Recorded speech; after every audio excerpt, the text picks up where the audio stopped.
ดเก่งว่าเป็นอาเฮงสีเกียหากคืนนอกใจเมียน้ำตาเฮียจะไหลหลัง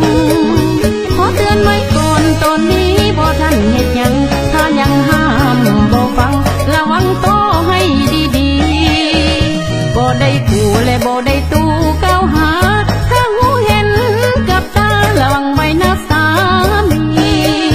อย่าตัดจากคนบ่ให้พ้นมาจากดีขอบอกขอเตือนสามีบ่ให้เดือ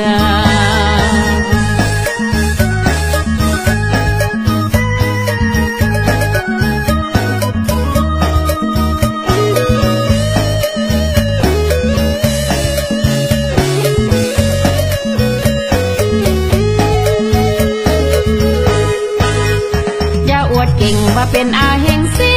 เกียหากคืนนอกใจเมียน้ำตาเฮียจะไหลหลังขอเตือนไว้ก่อนตอนนี้บ่ทันเฮ็ดหยังถ้ายังห้ามบ่ฟังระวังโตให้ดีๆบ่ได้ขู่และบ่ได้ตู้ก้าวหา